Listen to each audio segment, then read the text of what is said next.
Estaba relajándome en mi casa de playa cuando a las 5 de la mañana sonó la alarma de seguridad. El vigilante dijo, nervioso: «Su nuera está aquí con gente de la mudanza.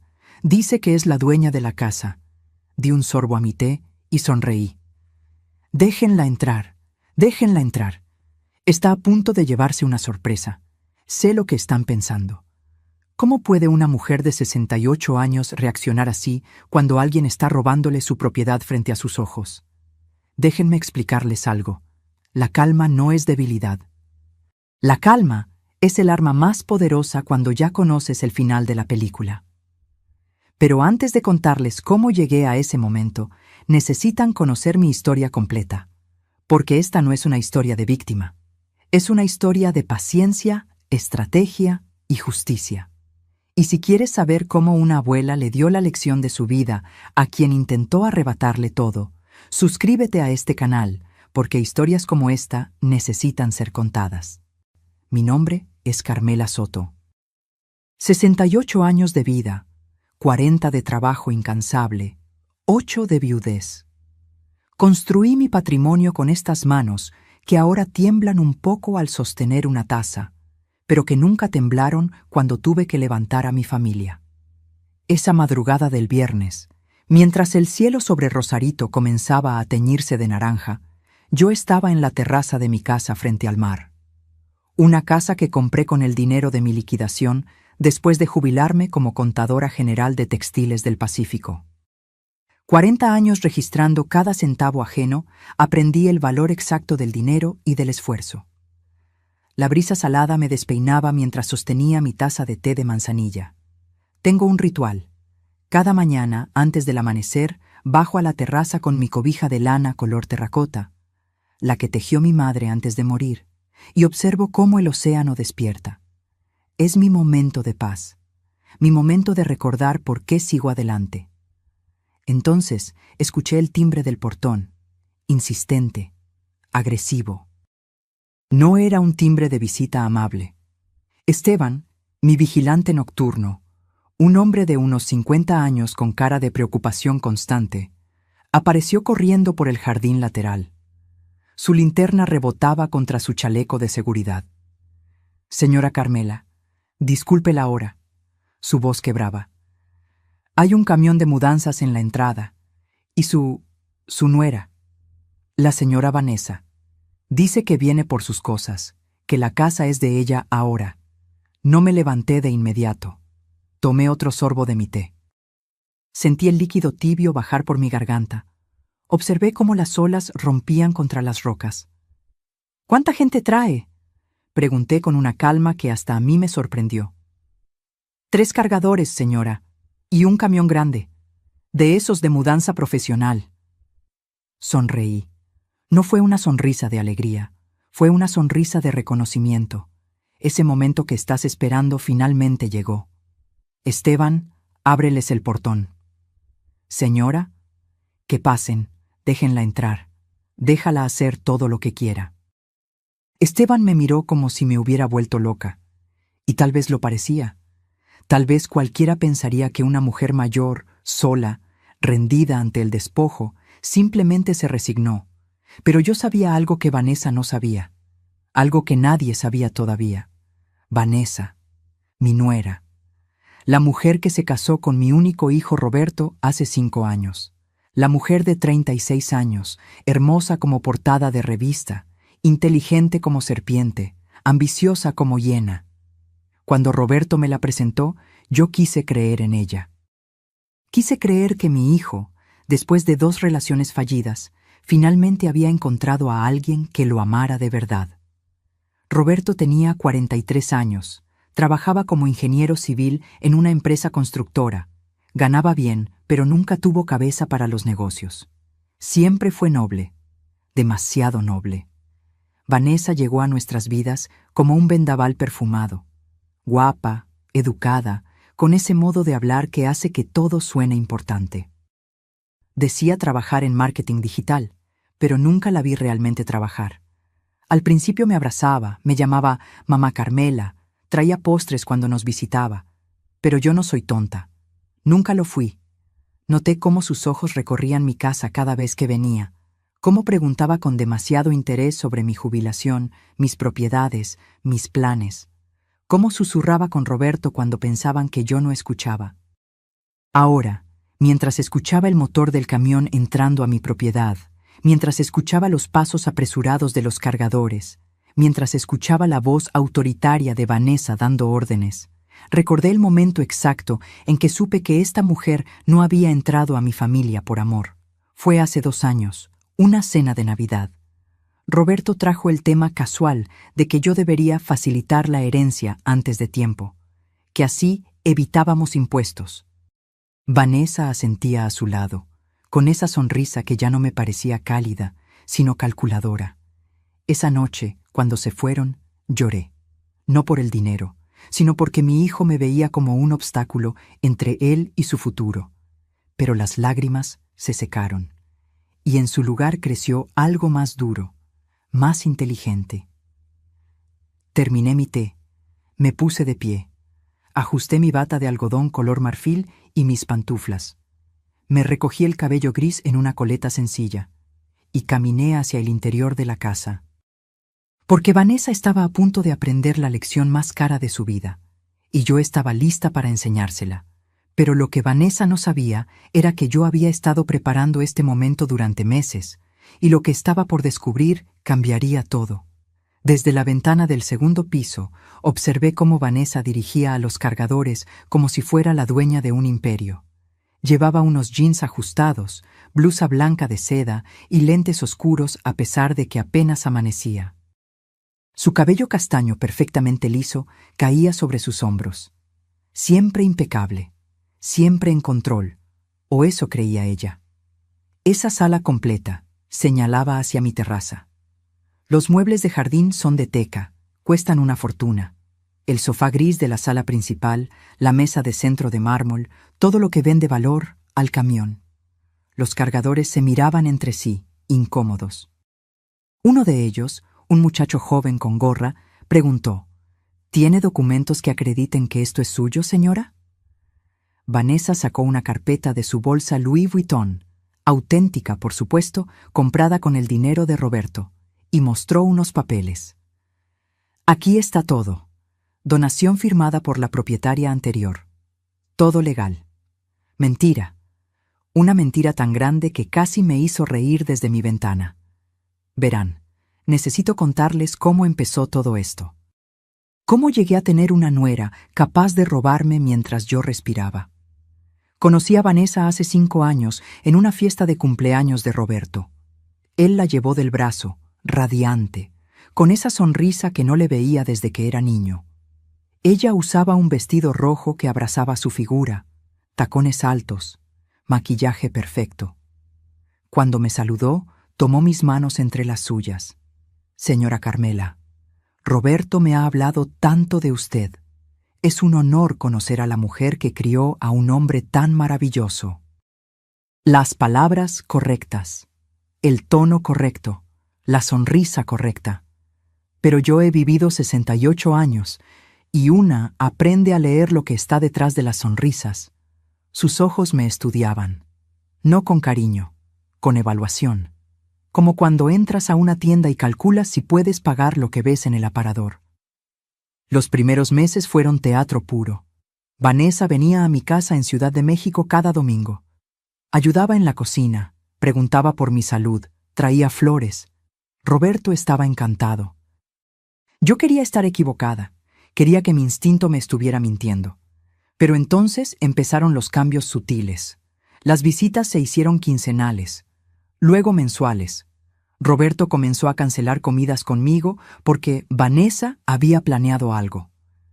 Cuando yo llamaba, él sonaba apurado, distraído, siempre con prisa. Una tarde lo confronté. Fue en mi cocina, 6 meses después de la boda. Roberto había venido solo, cosa rara ya.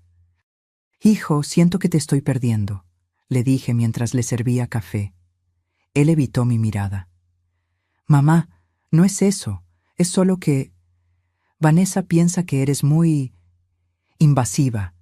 Dice que necesitamos espacio para construir nuestro matrimonio. Invasiva. Esa palabra me atravesó como cuchillo. ¿Invasiva por querer ver a mi hijo? No lo tomes personal. Ella viene de una familia diferente, más independiente, como si amar a tu familia fuera una debilidad. Tragué mi dolor. Sonreí. Le dije que entendía, pero esa noche, sola en mi casa, lloré hasta quedarme sin lágrimas. Mi esposo había muerto 8 años atrás de un infarto fulminante. Roberto era todo lo que me quedaba, y alguien me lo estaba quitando, pedazo por pedazo. Los meses pasaron, las distancias crecieron. Roberto dejó de contarme de su vida. Ya no sabía si tenía problemas en el trabajo, si estaba feliz, si dormía bien. Vanessa había construido un muro entre nosotros, ladrillo a ladrillo, con palabras suaves y sonrisas venenosas. Y entonces comenzaron las insinuaciones sobre el dinero. Fue en una cena familiar, hace 2 años y medio. Roberto y Vanessa me invitaron a un restaurante elegante en Polanco. Yo pensé que querían reconciliarse conmigo. Llegué con esperanza en el pecho. Vanessa pidió vino caro. Roberto parecía nervioso. A mitad de la cena, ella soltó la pregunta con una sonrisa dulce. «Mamá Carmela, Roberto me contó que tienes 3 propiedades. ¡Qué bendición!, ¿verdad? Debe ser complicado administrar todo eso a tu edad, a mi edad, como si los 66 años que tenía entonces me hicieran incapaz». «Las administro bien, gracias», respondí, cortante. «Claro, claro. Solo decía que... Bueno, Roberto es tu único heredero. Y con los impuestos sobre herencias tan altos en México, sería más inteligente hacer una donación en vida. Así evitas que el gobierno se quede con la mitad». Roberto miraba su plato. No me defendió. No dijo, «No es el momento», o «Eso lo decidirá mi mamá». Solo silencio cómplice. «Mis propiedades están en un fideicomiso», respondí. «Yo soy la única beneficiaria mientras viva. Después pasarán a Roberto. Todo está en orden». Vanessa apretó los labios. Su sonrisa no llegó a sus ojos. ¡Qué previsora! Aunque, ¿no confías en tu propio hijo? Esa pregunta. Esa maldita pregunta que me persiguió durante meses. Porque ahí estaba el veneno real. Hacerme sentir culpable por proteger lo que había construido con 40 años de trabajo. Hacerme sentir como si no confiar en entregar todo inmediatamente significara que no amaba a mi hijo. Desde mi ventana, observé cómo Vanessa señalaba ahora hacia mi colección de cuadros en la sala. Pinturas que había comprado en mis viajes, cada una con una historia, con un recuerdo. Esos también, todo lo que tenga valor. Uno de los cargadores preguntó de nuevo, «¿Estás segura de que la dueña autorizó esto? Porque si no, ¿quieren que llame a la policía y les diga que están obstruyendo una mudanza legal?» La voz de Vanessa se volvió filosa. «Hagan su trabajo y les pago el doble. El dinero.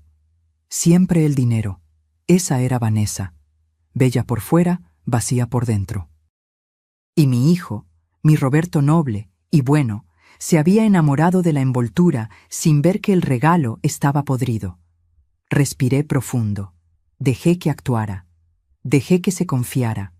Porque cada minuto que pasaba, cada mueble que ordenaba cargar, cada palabra que decía frente a testigos, era una pieza más de evidencia. Y yo había aprendido algo en 40 años de contabilidad. Los números no mienten. Los documentos no mienten. La verdad siempre sale a la luz cuando sabes dónde buscar. Vanessa gritó hacia la casa. «Y revisen el estudio. Debe haber una caja fuerte. Seguro ahí guarda las escrituras y las joyas». Sonreí, porque no tenía ni idea de lo que realmente guardaba yo en ese estudio, y estaba a punto de descubrirlo. Pero había algo que Vanessa ignoraba completamente. Algo que cambiaría su sonrisa de triunfo en una expresión de pánico absoluto. Bajé las escaleras despacio, sin prisa. Cada escalón era una decisión consciente. Cada paso me acercaba al momento que había estado esperando durante meses. Desde el recibidor podía ver la espalda de Vanessa. Seguía dando órdenes, ajena a mi presencia. Los cargadores movían cajas, envolvían lámparas, desconectaban la televisión de pantalla grande que Roberto me había regalado el año pasado para mi cumpleaños. Irónico, ¿verdad? Él me dio ese regalo, y ahora su esposa venía a robármelo. Pero déjenme explicarles qué estaba realmente en juego aquí. Porque esto no era solo por una casa de playa o unos muebles, esto era por el trabajo de toda mi vida. Tengo 3 propiedades, 3. Cada una comprada con mi propio esfuerzo, sin ayuda de nadie. La primera, mi casa familiar en la Colonia del Valle, en Ciudad de México. Un hogar de 2 pisos con jardín, 4 recámaras, donde crié a Roberto, donde enterré a mi esposo Héctor. Valuada en 4.800.000 pesos según el último avalúo. Ahí están mis recuerdos, las fotos en las paredes, el árbol de limones que plantamos cuando Roberto cumplió 5 años. La segunda, un departamento en Polanco que compré hace 15 años como inversión. Lo rento a una pareja de extranjeros. 3.200.000 pesos de valor. Esa renta mensual de 32.000 pesos me ayuda a vivir con dignidad, a no pedirle nada a nadie, a ser independiente. La tercera, esta casa frente al mar en Rosarito, mi refugio, mi lugar de paz. 5.500.000 pesos. La compré con mi liquidación cuando me jubilé. 40 años trabajando, calculando presupuestos ajenos, auditando cuentas de millones, mientras yo misma vivía con lo justo. Y cuando finalmente me tocó, cuando recibí mi liquidación de 2.800.000 pesos, más mis ahorros, decidí darme este regalo. Un lugar donde despertar viendo el océano. Un lugar donde nadie me dijera qué hacer. Un lugar mío. Total del patrimonio, 13.500.000 pesos. Más los ahorros en el banco, más las inversiones en CETES. Casi 15 millones en total. Para muchos, tal vez no sea una fortuna, pero para una mujer que empezó trabajando como auxiliar contable, ganando 3.000 pesos al mes hace 40 años, que se quedó viuda y tuvo que sacar adelante a un hijo sola, que nunca gastó en lujos, sino en educación y futuro. Era mi dignidad convertida en cifras. Y Vanessa quería todo. No parte, todo. Después de que Héctor murió, cuando Roberto tenía 25 años y ya trabajaba, mi abogado me recomendó crear un fideicomiso, algo que protegiera mi patrimonio, pero asegurara el futuro de mi hijo. Señora Carmela, me dijo el licenciado Edmundo Vera, un hombre serio de 60 años que había sido amigo de mi esposo. Ponga todo en un fideicomiso. Usted será la única beneficiaria mientras viva. Nadie puede tocar nada. Cuando usted fallezca, todo pasa automáticamente a Roberto.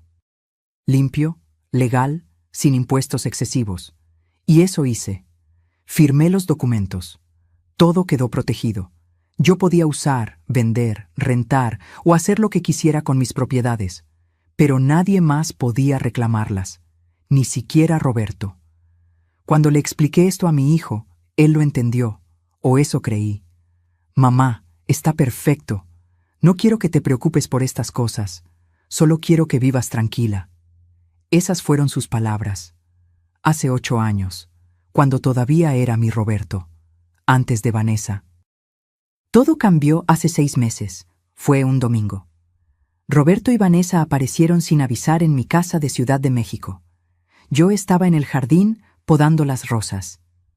Vanessa traía una carpeta en las manos y una expresión que ya no intentaba disfrazar de amabilidad.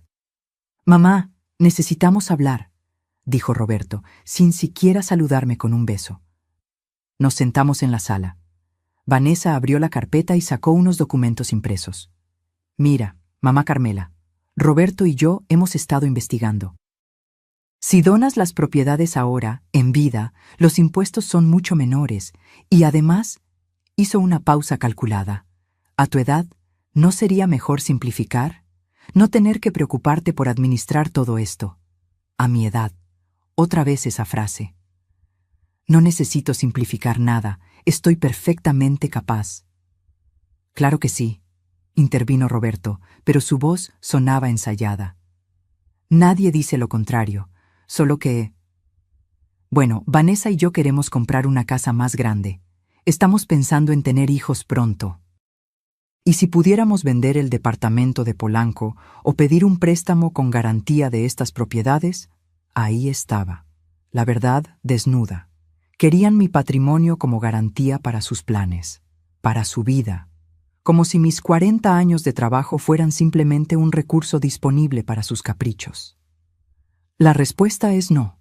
Vanessa dejó caer su máscara completamente. ¿No confías en tu propio hijo? ¿Qué clase de madre hace eso? Una que trabajó cada día de su vida para tener algo propio. Una que no va a regalar su seguridad solo porque alguien se lo pida. Roberto se puso de pie, furioso. Nunca lo había visto así. Eres increíblemente egoísta, mamá. Todo lo que tengo te lo debo a ti, pero ahora que necesito tu apoyo me das la espalda. Esas palabras me rompieron en pedazos. Mi hijo, mi único hijo, llamándome egoísta por no entregarle todo lo que había construido. Vanessa puso su mano en el hombro de Roberto. Déjala, amor. Ya veo cómo es. Prefiere aferrarse a sus cosas que ayudar a su propia familia. Se fueron dando un portazo. Yo me quedé en esa sala, temblando, con un dolor en el pecho que no era físico, pero dolía más que cualquier enfermedad. Esa noche lloré hasta el amanecer, no por el dinero, sino porque había perdido a mi hijo, porque Vanessa había logrado lo que quería, volverlo contra mí. Pero cuando salió el sol, algo cambió dentro de mí. Dejé de llorar, me levanté, me vi en el espejo. Vi a una mujer de 68 años con ojeras y arrugas, sí, pero también vi algo más. Vi fuerza, vi inteligencia, vi 40 años de experiencia lidiando con números, con auditorías, con gente que intentaba robar o engañar. Y supe que no iba a ser víctima. Ese mismo día llamé al licenciado Edmundo. Necesito su ayuda. Alguien va a intentar quitarme lo que es mío. Y necesito estar preparada. Ahora, parada en el recibidor de mi casa de playa, viendo a Vanessa dirigir el saqueo de mis pertenencias, recordé cada paso que había dado desde aquel día, cada documento que había escondido, cada grabación que había guardado, cada evidencia que había recopilado. Vanessa finalmente se dio la vuelta, me vio ahí parada, en mi bata y pantuflas, y sonrió, una sonrisa de victoria. Carmela, qué sorpresa verte aquí. No dije nada todavía, solo la observé. Y en ese silencio, ella cometió su primer error de la mañana. Pensó que mi silencio era rendición, pero lo que no sabía era que cada segundo que pasaba, cada palabra que decía, estaba cavando su propia tumba. Vanessa caminó hacia mí con esa seguridad que solo tienen los que creen que ya ganaron. Sus tacones repiqueteaban contra el piso de madera. Se detuvo a 1 metro de distancia, cruzó los brazos y ladeó la cabeza con una expresión de falsa preocupación. Carmela, ¿dormiste bien? ¿Te ves? Confundida, confundida. Qué palabra tan conveniente. Estoy perfectamente clara, Vanessa. Veo que trajiste ayuda. Ella soltó una risa suave, casi maternal. Ah, claro. Sé que debe ser difícil para ti procesar esto. Por eso vine temprano, para no hacerte pasar un mal rato. ¿Recuerdas los papeles que firmaste hace un mes? La donación. Esta casa ahora está a mi nombre. Legalmente. Me ofreció café. En mi propia casa. Como si ella fuera la anfitriona y yo la invitada. Pero necesito retroceder. Necesito contarles sobre aquella cena. La cena que me rompió pero también me despertó. Porque fue ahí donde comprendí hasta dónde era capaz de llegar esta mujer. Fue hace 3 meses. Un viernes por la noche. Roberto me llamó, algo inusual ya. Su voz sonaba casi alegre. Mamá, Vanessa y yo queremos invitarte a cenar. Hace mucho que no compartimos tiempo en familia. ¿Qué te parece el restaurante azul histórico? Ese que te gusta. Mi corazón se iluminó. Tal vez, pensé, tal vez las cosas podían mejorar. Tal vez Vanessa había reflexionado. Tal vez mi hijo me extrañaba tanto como yo a él. Qué ingenua fui. Llegué al restaurante con un vestido color vino que guardaba para ocasiones especiales. Me peiné con cuidado. Me puse el collar de perlas que Héctor me regaló en nuestro 20º aniversario. Quería verme bien. Quería que Roberto se sintiera orgulloso de su mamá. Cuando entré, vi que había más gente de la que esperaba. En la mesa larga estaban los padres de Vanessa, don Fermín y doña Lupita, una pareja de clase media que siempre me habían tratado con frialdad. También estaban la hermana de Vanessa, Daniela, con su esposo, y dos parejas más que no conocía, pero que Vanessa presentó como amigos íntimos de la familia. 12 personas. Una cena íntima se había convertido en un evento. Vanessa me recibió con un abrazo que olía a perfume caro y falsedad. «Mamá Carmela, qué gusto verte. Siéntate aquí, junto a mí». Me colocó en medio de la mesa. Roberto estaba al otro extremo, curiosamente lejos, como si me hubieran puesto en el centro de un escenario. Comenzamos a cenar. Pedí enchiladas suizas, algo sencillo. Los demás ordenaron platillos caros, vinos que costaban más de 1,000 pesos la botella. Yo tomaba agua mineral. La conversación fluía normal. Hablaban de viajes, de negocios, de chismes de gente que yo no conocía. Me sentía fuera de lugar, pero intentaba sonreír, asentir, participar cuando podía. Entonces, entre el plato fuerte y el postre, Vanessa levantó su copa. «Quiero hacer un brindis, por la familia, por los lazos que nos unen». Todos levantaron sus copas. Yo levanté mi vaso de agua. Y también, Vanessa me miró directamente. «Quiero expresar mi preocupación por mamá Carmela». El restaurante no se silenció, pero nuestra mesa sí. Todos los ojos se volvieron hacia mí. «¿Preocupación?», pregunté, sintiendo que algo malo venía. «Sí, mi amor. Roberto y yo hemos notado que últimamente estás olvidadiza. Confundes fechas, repites historias, a veces no recuerdas conversaciones que tuvimos hace poco». Mi estómago se contrajo. ¿De qué estaba hablando? «No sé a qué te refieres». Vanessa puso su mano sobre la mía, con esa suavidad condescendiente que usan los adultos con niños pequeños. «No te avergüences, por favor, es normal a tu edad». Mi abuela empezó igual, primero pequeños olvidos, luego... bueno, ya saben. Doña Lupita, su madre, asintió con tristeza fingida. «Es cierto, la demencia senil es terrible. Mi tía la padeció». Comenzó exactamente así. «Yo no tengo demencia». Mi voz tembló, pero intenté mantenerla firme. Roberto, desde el otro extremo, intervino por primera vez. «Mamá, nadie está diciendo que la tengas, solo que deberías hacerte unos estudios, por precaución». Daniela, la hermana de Vanessa, agregó con voz melosa. «Es que nos preocupamos por ti, Carmela. Una mujer sola, manejando propiedades, finanzas. ¿Y si te confundes con algo importante? Podrías perder todo». Ahí estaba, la verdadera intención, pintarme como incapaz, como senil, como alguien que necesitaba que otros tomaran control de su vida. Uno de los amigos de Vanessa, un hombre con lentes y traje, que después supe era abogado, comentó casi casual: «Es que en casos así, lo mejor es establecer un tutor legal, alguien que administre los bienes hasta que la persona... bueno, hasta que se recupere o se tomen otras medidas». Me di cuenta en ese momento. Todo estaba planeado. Esta cena no era reconciliación, era una emboscada pública, una humillación diseñada para que testigos respetables vieran a una anciana confundida, para construir un caso que justificara quitarme el control de mi patrimonio. Vanessa continuó, dirigiéndose a los invitados.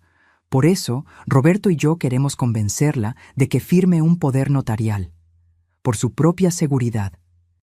Así, si algo pasa, si se confunde o necesita ayuda, nosotros podemos actuar rápido». Las miradas de lástima me atravesaban. Me veían como un problema, como una vieja terca que no aceptaba su deterioro. Intenté hablar, defenderme, pero mi garganta estaba cerrada. Las lágrimas peleaban por salir y yo no podía dejarlas. No delante de esta gente, No darles esa satisfacción. No necesito ningún tutor, logré decir. Estoy perfectamente bien. Vanessa suspiró, como si lidiara con una niña caprichosa. Eso es exactamente lo que dicen todos los pacientes en etapas tempranas. La negación es parte del proceso. Roberto no dijo nada. Mi hijo, mi única familia de sangre, estaba sentado ahí, dejando que su esposa me destruyera frente a extraños. Y su silencio dolió más que cualquier palabra. Me levanté de la mesa. Dejé mi servilleta sobre el plato. Tomé mi bolsa. Disculpen, pero no me siento bien. Me retiro. Nadie intentó detenerme. Bueno, Vanessa hizo un gesto dramático. ¿Ves? Se altera con facilidad. Otro síntoma. Salí del restaurante con la poca dignidad que me quedaba. Pedí un taxi. Y durante todo el camino a casa, lloré. Lloré por mi hijo perdido. Lloré por la crueldad. Lloré porque me sentí pequeña, humillada, indefensa. Llegué a mi casa vacía. Me quité el vestido color vino y lo aventé al fondo del closet. Me quité las perlas. Me miré al espejo y vi a una mujer destruida. Pero esa noche, entre las lágrimas y el insomnio, algo dentro de mí se endureció. Me negaba a ser víctima. Me negaba a que esta mujer me robara no solo mi patrimonio, sino mi dignidad, mi historia, mi valor. A la mañana siguiente hice 3 llamadas. Primera, al licenciado Edmundo Vera, mi abogado. Segunda, a un investigador privado cuyo nombre me había dado una amiga años atrás.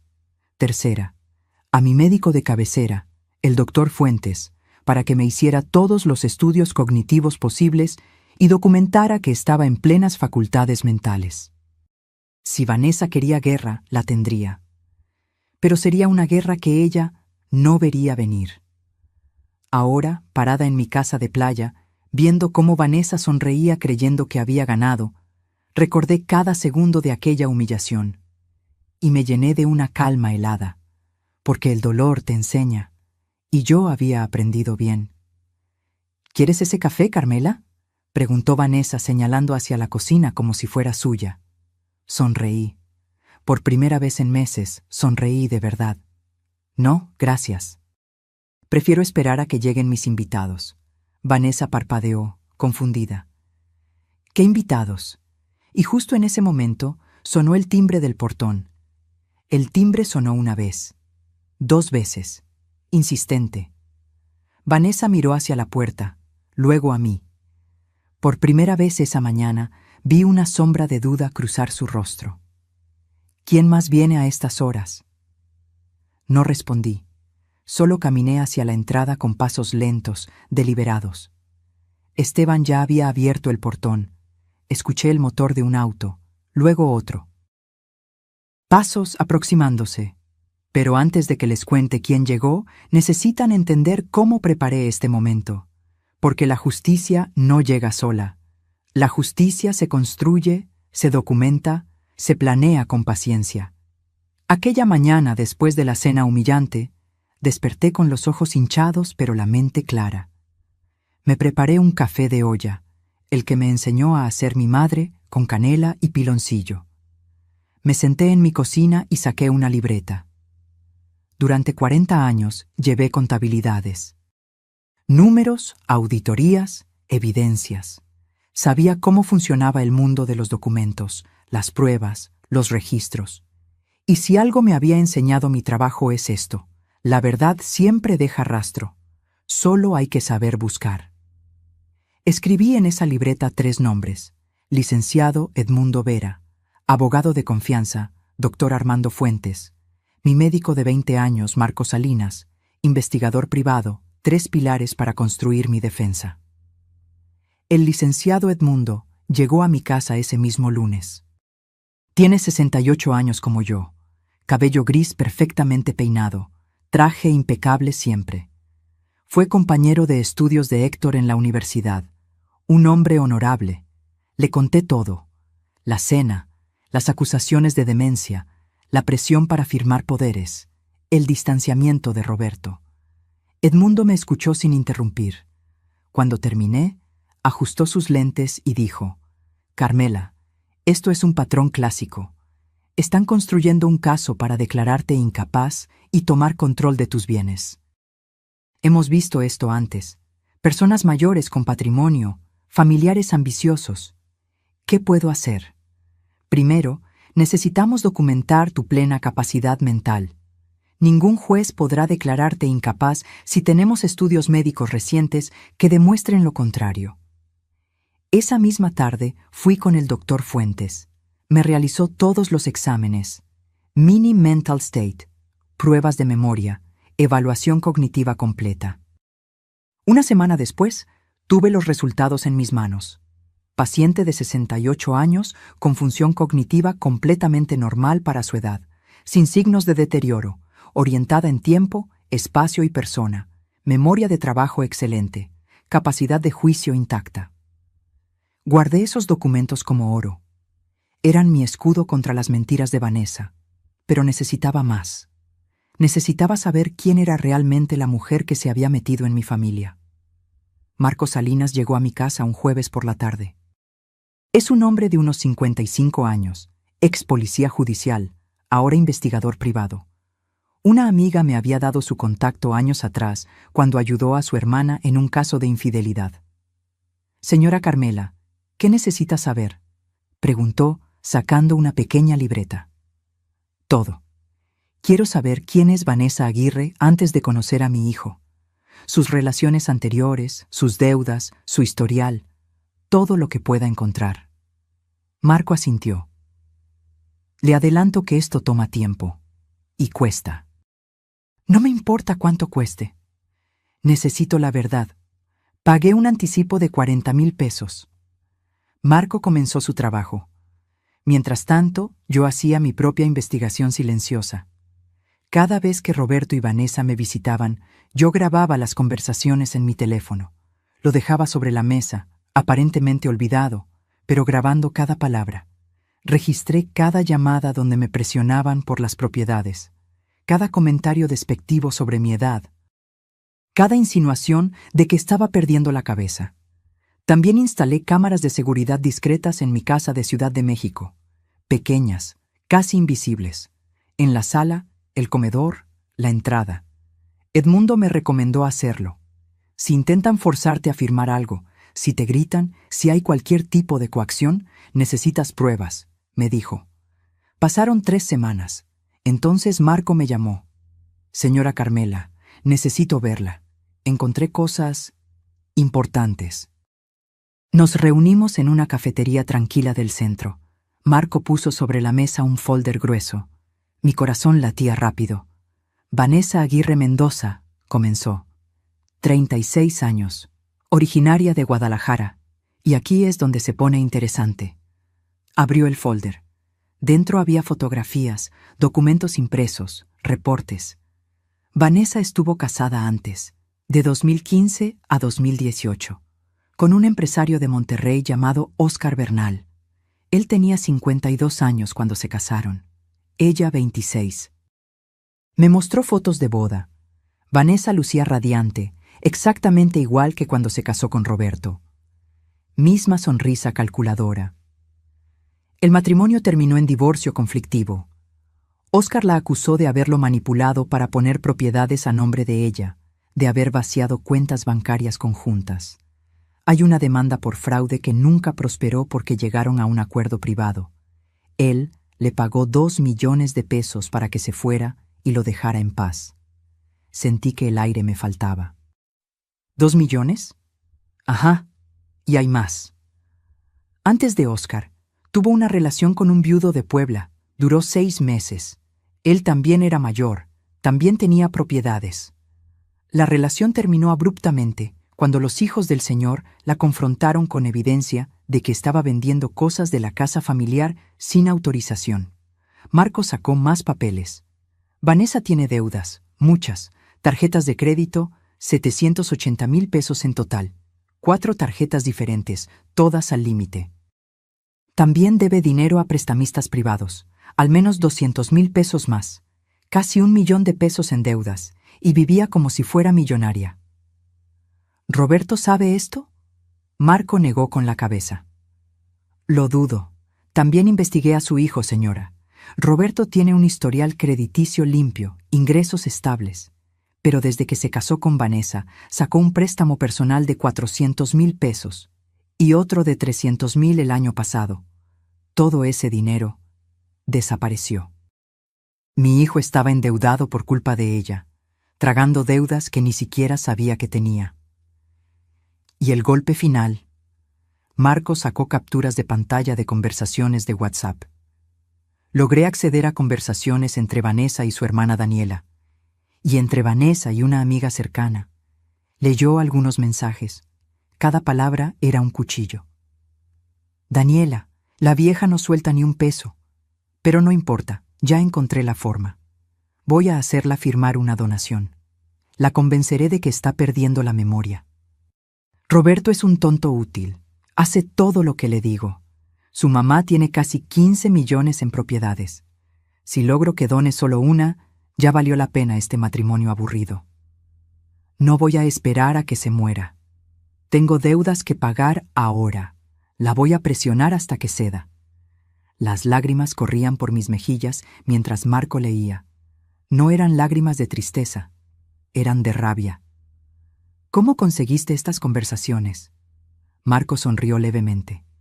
Tengo mis métodos, señora. Lo importante es que esto es evidencia sólida de sus intenciones. ¿Es legal usar esto? En un juicio civil por fraude o coacción, sí puede usarse. No fue obtenido mediante intervención ilegal de líneas telefónicas. Fue, digamos que una fuente cercana a Vanessa me las compartió. No pregunté más. No quería saber. Llevé toda esa información con Edmundo. Nos sentamos en su oficina y revisamos cada documento, cada conversación, cada evidencia. Carmela, tienes un caso sólido, dijo. Si Vanessa intenta algo, si te presiona para firmar, si busca declararte incapaz, tenemos con qué defenderte. Pero más que eso, tenemos con qué contraatacar. ¿Qué sugieres? Edmundo se reclinó en su silla. Esperemos, déjala hacer su movimiento. Cuanta más confianza tenga, más errores cometerá. Y cuando cometa el error definitivo, ahí actuamos. Y así fue como esperé. Semanas. Paciencia de cazador. Hasta que hace un mes, Vanessa dio el golpe que yo estaba esperando. Llegó a mi casa con un hombre que presentó como licenciado Martínez, especialista en trámites notariales. Traían documentos actualizados del fideicomiso. Papeles muy profesionales, con sellos, con lenguaje legal complicado. Solo necesitamos tu firma aquí, mamá Carmela. Es para actualizar los beneficiarios, por tu protección. Las cámaras grababan todo. Yo leí cada línea cuidadosamente, y lo que vi me heló la sangre. No era una actualización. Era una donación directa de la casa de Rosarito a nombre de Vanessa Aguirre Mendoza, redactado de forma que pareciera legal, pero con vicios ocultos. Firmé. Sí, firmé. Pero al terminar, le tomé foto a la credencial del supuesto licenciado Martínez. Esa misma tarde, Edmundo investigó. Resulta que el licenciado Martínez no tenía cédula profesional vigente. Había sido abogado, pero le cancelaron su licencia 3 años atrás por fraude. Los documentos eran falsos. El trámite era fraude. Levantamos denuncia penal, pero le pedí a Edmundo que no la ejecutara todavía. Déjame ponerle la trampa perfecta, le dije. Quiero que se confíe, que crea que ganó. Y ahora, viendo llegar a mis verdaderos invitados a la puerta de mi casa de playa, supe que ese momento había llegado. Vanessa estaba a punto de descubrir que el ratón que creía haber cazado era, en realidad, el gato. La puerta se abrió y entraron, uno detrás de otro, las piezas de mi estrategia. Primero, el licenciado Edmundo Vera, con su portafolio de piel y esa expresión seria que imponía respeto. Detrás de él, Marco Salinas, el investigador, cargando una caja de archivos. Y finalmente, 2 personas que hicieron que el color abandonara por completo el rostro de Vanessa. agentes del Ministerio Público, una mujer y un hombre, ambos con identificaciones oficiales colgando del cuello. Vanessa retrocedió un paso. Los cargadores dejaron de mover muebles. El silencio fue instantáneo. ¿Qué es esto?, tartamudeó Vanessa. Edmundo se adelantó, dejando su portafolio sobre la mesa del comedor con un golpe seco que resonó como un martillo de juez. Buenos días. Soy el licenciado Edmundo Vera, representante legal de la señora Carmela Soto. Y estos agentes vienen a investigar un presunto delito de fraude y falsificación de documentos. La agente del Ministerio Público, una mujer de unos 40 años con el cabello recogido en una coleta estricta, sacó una libreta. Señora Vanessa Aguirre, ¿correcto? Vanessa asentía sin poder hablar. Su seguridad se había evaporado como el rocío matutino. Necesitamos que nos muestre los documentos que acreditan su propiedad sobre este inmueble. Vanessa buscó desesperada en su bolsa Louis Vuitton. Sacó la carpeta con manos temblorosas. Se la entregó a la agente, pero yo sabía exactamente qué contenía, porque yo misma había firmado esos papeles. A propósito, déjenme explicarles el momento más importante de mi estrategia. El momento en que dejé que Vanessa creyera que había ganado fue hace exactamente 32 días, un martes por la tarde. Vanessa llegó a mi casa en Ciudad de México con ese hombre al que presentó como licenciado Martínez. Era alto, de unos 50 años, con traje gris barato y un maletín desgastado. Sonreía demasiado. Sus ojos evitaban el contacto directo. Yo ya había activado las cámaras ocultas. Cada palabra, cada gesto quedaría grabado. Mamá Carmela, qué alegría verte. Vanessa me besó la mejilla, dejando una marca de lápiz labial que sentí como veneno. Mira, te traje al licenciado Martínez. Él se especializa en trámites de fideicomiso. Roberto y yo pensamos que sería bueno actualizar algunos documentos. Por tu seguridad. Por mi seguridad. Qué conveniente. El supuesto licenciado extendió los papeles sobre mi mesa de comedor. Documentos con sellos aparentemente oficiales, con lenguaje legal denso, con esos párrafos largos que hacen que la gente solo busque la línea de firma y termine. Señora Soto, esto es un trámite rutinario. Básicamente estamos actualizando los beneficiarios de su fideicomiso para que en caso de cualquier eventualidad la transición sea más rápida y eficiente. Tomé los documentos, los leí despacio, muy despacio. Y ahí estaba, escondido en el párrafo 8 de la página 3. La parte donante cede en propiedad plena y sin reservas el inmueble ubicado en Playas de Rosarito, Baja California, a favor de la señora Vanessa Aguirre Mendoza, quien acepta dicha donación en este acto. No era una actualización, era una transferencia directa de propiedad, un regalo disfrazado de trámite. Aquí dice que estoy donando mi casa de Rosarito, señalé el párrafo. El falso licenciado se removió incómodo. Bueno, técnicamente sí, pero es un procedimiento para simplificar la herencia futura. Los impuestos serán menores si se hace en vida. Su hijo le aconsejó esto, ¿verdad, señora Vanessa? Vanessa asintió con esa sonrisa dulce que ya me daba náuseas. Es por tu bien, mamá Carmela. Así Roberto y yo podemos ayudarte mejor. Y cuando necesites algo, ya no tendrás que preocuparte por la casa. Nosotros nos encargaremos. Traducción. Cuando te mueras, ya será nuestra. Pero mejor aún, desde ahora será nuestra, y tú simplemente desaparecerás. Miré al supuesto licenciado a los ojos. ¿Puedo ver su cédula profesional? Se puso pálido. Buscó en su maletín con movimientos torpes. Ah, claro, por supuesto. Aquí está. Me mostró una identificación. Tomé mi teléfono como si necesitara mis lentes de aumento para ver mejor y le saqué una foto discreta.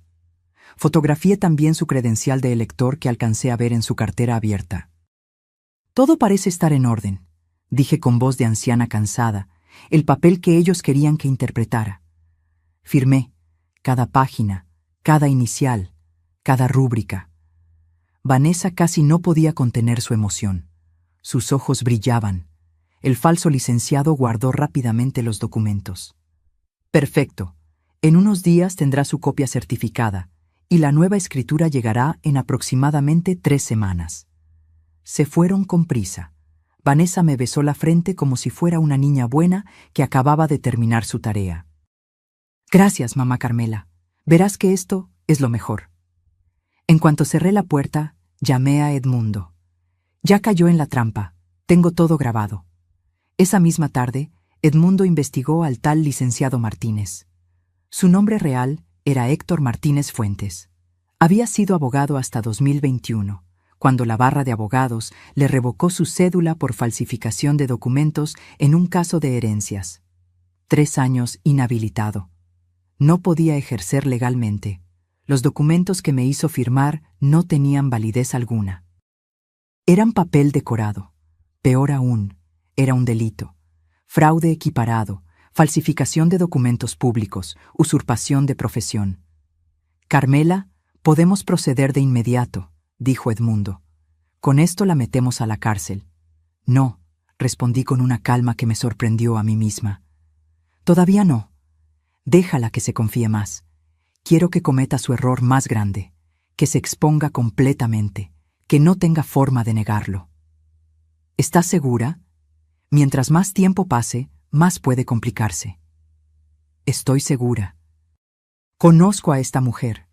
No se va a conformar con tener los papeles, va a querer la casa, va a querer venir a tomar posesión, y cuando lo haga, ahí la atraparemos con las manos en la masa. Y tuve razón. 3 semanas después, los documentos falsos llegaron por mensajería a mi casa de Ciudad de México.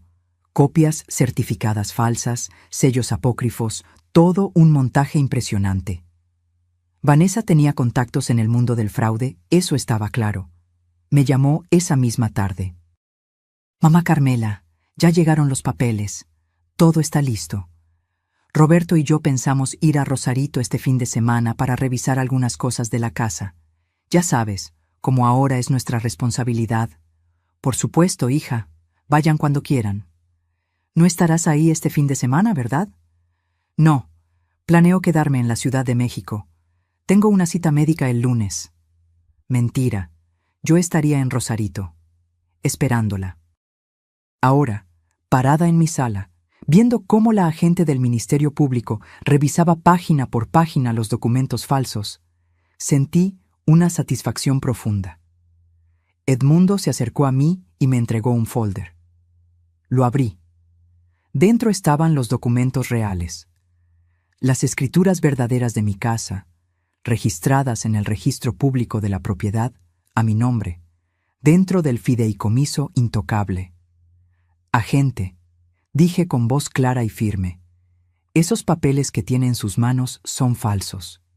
Fueron elaborados por un abogado inhabilitado que se hizo pasar por profesional activo. Yo firmé bajo engaño, creyendo que era un trámite de actualización. Tengo grabaciones de la conversación completa donde se demuestra el fraude.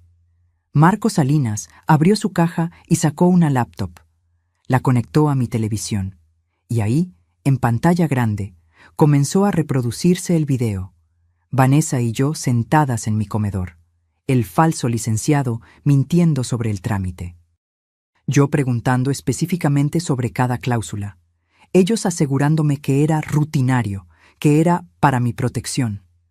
Y luego, el momento dorado, cuando el falso licenciado guardó los papeles y Vanessa le dijo, creyendo que la cámara no alcanzaba a captar: ¿cuánto tiempo hasta que podamos vender? 2 meses máximo. Le hago una escritura falsa pero que pase las verificaciones superficiales. Con eso puede firmar una promesa de compraventa y sacar dinero de un comprador anticipado. Vanessa en la pantalla sonreía. En mi sala, Vanessa temblaba. El agente del Ministerio Público levantó la vista. Señora Aguirre, queda detenida por los delitos de fraude, falsificación de documentos y asociación delictuosa. Tiene derecho a guardar silencio. Vanessa explotó. Esto es una trampa. Carmela me obligó a firmar. Ella está senil, no sabe lo que hace. Edmundo sacó otro folder. Los estudios médicos, perfectamente legales, certificados, con fechas recientes. Aquí están las evaluaciones cognitivas de mi clienta, realizadas hace 2 semanas por 3 especialistas diferentes. Todos concluyen plena capacidad mental. ¿Quiere ver también las grabaciones de la cena donde usted la acusó públicamente de demencia sin prueba alguna? Marco puso otro video. La cena en el restaurante azul histórico. Vanessa con su discurso sobre mi supuesta demencia. Los invitados asintiendo. Roberto callado. Esto se llama difamación premeditada, continuó Edmundo. Construir un caso falso de incapacidad para justificar un despojo patrimonial. Vanessa buscaba argumentos, pero no tenía ninguno. Cada defensa que intentaba era aplastada con evidencia. Documentos, videos, grabaciones, testimonios. Entonces hizo lo que hacen todas las personas así cuando se ven acorraladas. Lloró. No fue mi idea. Fue Héctor, el licenciado. Él me convenció. Yo solo quería ayudar a Roberto. Tenemos deudas. Necesitábamos dinero. Ah, sí. Marco sacó otro sobre. ¿Estas deudas? 780,000 pesos en tarjetas de crédito. Todo gastado en ropa, viajes, restaurantes. Nada de eso fue para Roberto, ¿verdad? Le mostró los estados de cuenta. Compras en tiendas de lujo, viajes a Cancún, a Los Cabos, tratamientos de belleza por 40,000 pesos, todo cargado a tarjetas que Roberto ni siquiera sabía que existían. Y aquí, Marco continuó, implacable. Sus conversaciones con su hermana Daniela, donde dice textualmente, Roberto es un idiota útil. Su mamá es la que tiene el dinero. Vanessa se derrumbó. Se dejó caer en mi sofá, el mismo sofá que hace media hora ordenaba empacar. Y yo, por primera vez en meses, sentí que podía respirar completo. Pero aún faltaba alguien por llegar. Alguien que necesitaba ver todo esto con sus propios ojos. El teléfono de Vanessa sonó.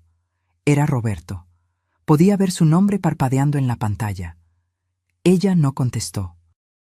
Estaba paralizada, sentada en mi sofá con las manos temblando, el maquillaje comenzando a correrse por las lágrimas. Pero yo sí tomé mi teléfono. Marqué el número de mi hijo, el número que durante meses había llamado sin obtener más que respuestas cortantes o directamente silencio. ¿Mamá? Su voz sonaba confundida. Vanessa me mandó un mensaje raro hace media hora. Decía que estaba en Rosarito. ¿Qué pasa? Roberto, necesito que vengas a la casa de playa. Ahora. Es urgente. ¿Estás bien? ¿Pasó algo? Por primera vez en mucho tiempo, detecté preocupación genuina en su voz, como si una parte del Roberto que yo conocía todavía existiera bajo todas las capas de manipulación. Estoy perfectamente bien, pero necesitas ver algo, algo que cambiará todo lo que crees saber. Hubo una pausa larga. Voy para allá. Llego en 1 hora y media. Colgué. Miré a Vanessa. Ella me miraba con odio puro. Ya no había máscaras. Ya no había sonrisas falsas ni palabras dulces. Solo la verdad desnuda de quién era realmente. Eres una víbora, siseó entre dientes. Una vieja amargada que no puede soportar que su hijo sea feliz. ¿Feliz? Repetí con calma. ¿Llamas felicidad a endeudarlo sin que lo sepa? ¿A aislarlo de su madre? ¿A planear robarle su herencia? Esa herencia le pertenece. Es su derecho. Tú solo eres la custodia temporal de dinero que debería ser de él. Ahí estaba, su verdadera filosofía. Para Vanessa, yo no era una persona. Era un obstáculo temporal entre ella y el dinero. La agente del Ministerio Público interrumpió. Señora Carmela, necesitamos su declaración formal. Y necesitamos que la señora Aguirre nos acompañe para procesarla. ¿Me van a arrestar? Vanessa se puso de pie, histérica. ¡No pueden arrestarme! ¡No hice nada! Ella firmó voluntariamente. Edmundo se adelantó con su tono profesional y gélido. Señora Aguirre, hay evidencia de lo siguiente. Conspiración para cometer fraude, uso de documentación falsa, difamación premeditada y asociación con un profesional inhabilitado para cometer delitos. Son delitos graves. Y sí, va a enfrentar cargos penales. Vanessa se volvió hacia mí, desesperada, cambiando de estrategia como camaleón. Carmela, por favor, piénsalo. Soy la esposa de tu hijo. Si me metes a la cárcel, destruyes a Roberto. ¿Eso quieres? ¿Destruir a tu propio hijo? Esa pregunta. Ese intento de manipulación final. Me acerqué a ella, la miré directamente a los ojos, y hablé con una voz que no reconocí como mía, porque era más fuerte de lo que había sido en meses. Tú ya destruiste a mi hijo, lo convertiste en alguien que no reconozco. Alguien que grita a su madre, que la llama egoísta, que permite que la humillen en público. Lo endeudaste, lo aislaste, lo manipulaste. Yo no voy a destruir a Roberto. Voy a salvarlo de ti. Las palabras quedaron flotando en el aire. Vanessa no tuvo respuesta. Los cargadores, que habían estado paralizados todo este tiempo, comenzaron a descargar los muebles de vuelta. Uno de ellos, el muchacho joven con gorra, se acercó a mí. Señora, discúlpenos, no sabíamos que esto era un robo. Ella nos dijo que era una mudanza legal. Nos mostró papeles. Tranquilo, hijo, ustedes solo estaban haciendo su trabajo. No son responsables de nada. Los 3 cargadores trabajaron rápido, devolviendo cada objeto a su lugar. La sala volvía a ser mi sala, la terraza volvía a ser mi terraza, mi casa volvía a ser mi casa. Mientras tanto, Marco Salinas preparaba toda la evidencia en orden cronológico. Documentos en carpetas etiquetadas, memorias USB con las grabaciones, copias certificadas de todo. Señora Carmela, dijo, esto es más que suficiente no solo para defenderla, sino para contrademandar. Podría exigir compensación por daño moral, por difamación, por el estrés causado. Negué con la cabeza. No quiero su dinero, nunca quise dinero. Solo quiero mi dignidad de vuelta. Y quiero que mi hijo despierte. Pasó 1 hora, luego otra. El sol subía en el cielo. La brisa marina entraba por las ventanas abiertas. Yo había preparado café para todos. Los agentes tomaban notas. Edmundo revisaba documentos. Marco organizaba evidencias. Y Vanessa esperaba, custodiada, en silencio. Su teléfono no dejaba de sonar. Roberto llamaba una y otra vez. Finalmente, escuchamos el motor de un auto frenando bruscamente frente a la casa. Pasos apresurados, la puerta abriéndose. Roberto entró como huracán. Tenía el cabello revuelto, la camisa arrugada como si se la hubiera puesto con prisa. Buscó a Vanessa con la mirada, la encontró, luego me vio a mí. ¿Qué está pasando aquí? Mamá, ¿por qué hay policías? ¿Por qué? Se detuvo al ver la escena completa. Los agentes del Ministerio Público. Edmundo con su portafolio. Marco con su laptop abierta. Los cargadores terminando de acomodar los muebles. Alguien explíqueme qué demonios pasa, exigió. Vanessa se levantó del sofá y corrió hacia él, abrazándolo, llorando. Roberto, tu mamá me está acusando de cosas horribles. Me quieren arrestar. Ayúdame, por favor. Roberto me miró por encima de la cabeza de Vanessa, confundido, esperando que yo dijera que esto era un malentendido. Pero no lo era. Roberto, mi voz salió más suave de lo que esperaba. Necesitas sentarte. Hay cosas que debes ver, cosas que debes saber sobre la mujer con la que te casaste. ¿De qué hablas? Vanessa me contó que firmaste una donación, que la casa era para nosotros. ¿Ahora te arrepentiste? Hijo, nunca doné nada. Me engañaron. Tu esposa y un abogado falso me hicieron firmar documentos fraudulentos, y eso es solo el principio. Roberto negó con la cabeza, incrédulo. No. Mamá, estás confundida. Vanessa no haría eso. ¿Confundida? Edmundo intervino. Su madre está en plenas facultades mentales. Tenemos evaluaciones de 3 especialistas diferentes. Lo que tiene su madre, joven Roberto, es evidencia. Mucha evidencia. Marco giró la laptop hacia Roberto. Mire esto, por favor. Y comenzó el video. El primero.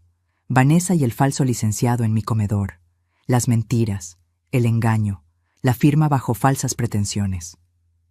Roberto miraba la pantalla, pálido. Vanessa intentó quitarle la laptop.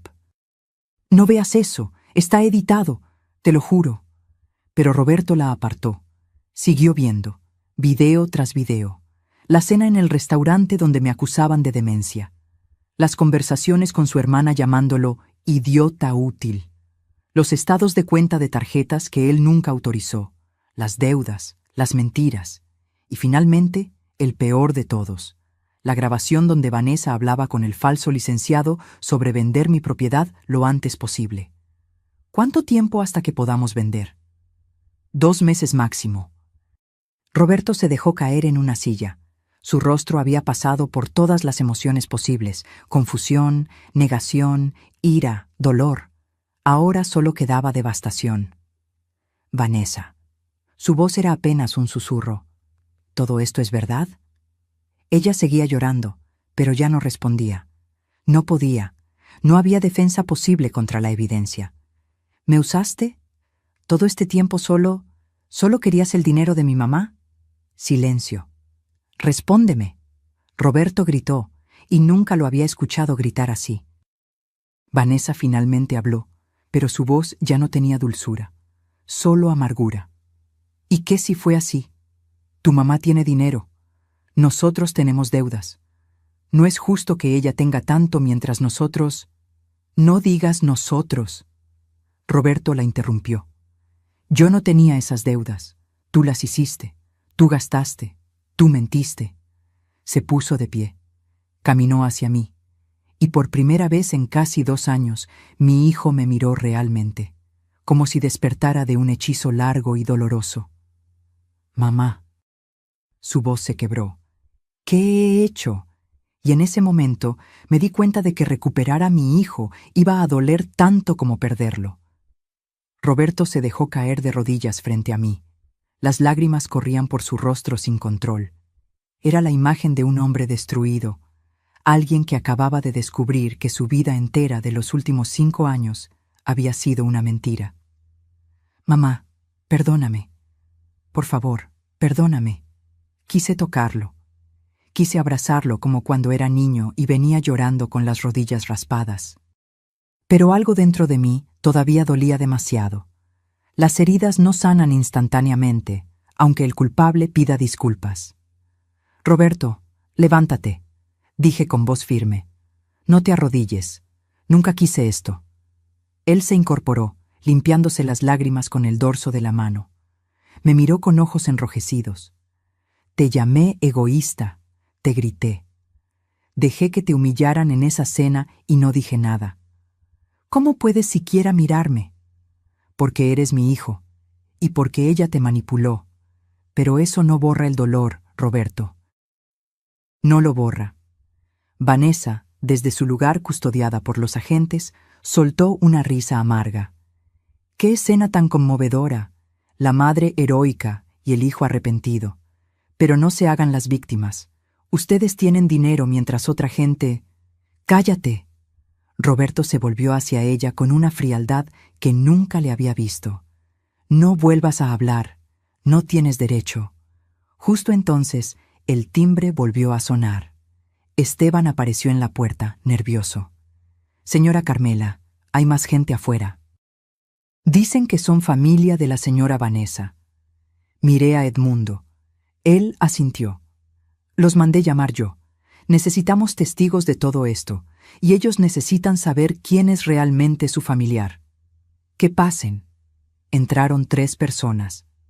Reconocí inmediatamente a doña Lupita, la madre de Vanessa, una mujer de unos 60 años con el cabello teñido de caoba y expresión perpetuamente preocupada. Detrás venía Daniela, la hermana de Vanessa, de 32 años, con su rostro de sorpresa genuina. Y finalmente, don Fermín, el padre, un hombre robusto con bigote gris. «Vanessa, ¿qué haces aquí?». Doña Lupita miró alrededor, confundida. «Nos dijiste que Carmela te había regalado esta casa, que querías que viniéramos a conocerla porque iban a mudarse aquí». Vanessa palideció aún más. Mamá, Señora Lupita, intervine. Su hija no solo no recibió esta casa como regalo, sino que intentó robármela mediante fraude y documentos falsos. ¿Qué? Doña Lupita se llevó la mano al pecho. No. No, mi hija no haría eso. Marco Salinas se adelantó con su laptop. ¿Quiere ver la evidencia? Durante los siguientes 20 minutos, los padres y la hermana de Vanessa vieron todo, cada video, cada documento, cada conversación, y con cada pieza de evidencia, sus expresiones pasaban de la incredulidad al horror. Daniela fue la primera en explotar. «Vanessa, me dijiste que Carmela estaba senil, me hiciste creer que la estabas ayudando, y ahora veo que todo era mentira. Me usaste, aparezco en esos videos como cómplice». «No es lo que parece», Vanessa intentó defenderse débilmente. «¿No es lo que parece?» Daniela le mostró su teléfono. «Aquí están tus mensajes. Roberto es un idiota útil. La vieja no suelta ni un peso. Esas son tus palabras». Don Fermín, que había permanecido callado, se acercó a su hija. Su voz era grave, cargada de decepción.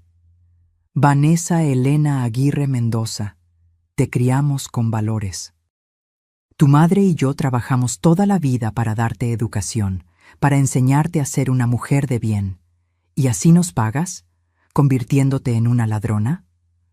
«Papá, yo solo...» «No me digas papá». El hombre alzó la voz. «No reconozco a la mujer que veo aquí. Esta no es mi hija». Doña Lupita lloraba en silencio. Se acercó a mí con pasos vacilantes. «Señora Carmela, no sé qué decirle. Yo no sabía. Le juro que no sabía nada de esto. Si hubiera sabido...» Le tomé la mano. Era una mujer mayor, como yo. Una madre, como yo. Y podía ver en sus ojos el mismo dolor que yo había sentido. El dolor de ver a tu hijo convertido en alguien que no reconoces. «Lo sé, señora Lupita. Usted no tiene culpa de las decisiones de su hija. Pero sí tengo responsabilidad», sollozó. «Algo hicimos mal. Algo no le enseñamos bien». Daniela seguía gritándole a Vanessa, sacando años de resentimiento acumulado. «Siempre fuiste así, desde niña, siempre queriendo lo que no era tuyo. ¿Te acuerdas cuando le robaste el novio a mi mejor amiga? ¿Cuando falsificaste la firma de papá para sacar dinero de su cuenta? Mamá te perdonó todo, siempre te perdonó todo. Y míranos ahora». Marco interrumpió, mostrando más documentos. «Y hay algo más que la familia debería saber. Vanessa estuvo casada antes, con un empresario de Monterrey. El matrimonio terminó cuando él la descubrió vaciando cuentas bancarias. Le pagó 2 millones de pesos para que se fuera». Doña Lupita se tambaleó. Don Fermín tuvo que sostenerla. «¿Estuviste casada antes?» La madre miraba a Vanessa como si fuera una extraña. «Nos dijiste que Roberto era tu primer esposo. Nos dijiste...» Les dije lo que querían oír. Vanessa finalmente soltó la verdad con veneno. «Porque si les hubiera contado la verdad, ustedes con sus moralinas no me habrían apoyado. Necesitaba este matrimonio. Necesitaba esta oportunidad». El silencio que siguió fue ensordecedor. Don Fermín se volvió hacia los agentes del Ministerio Público.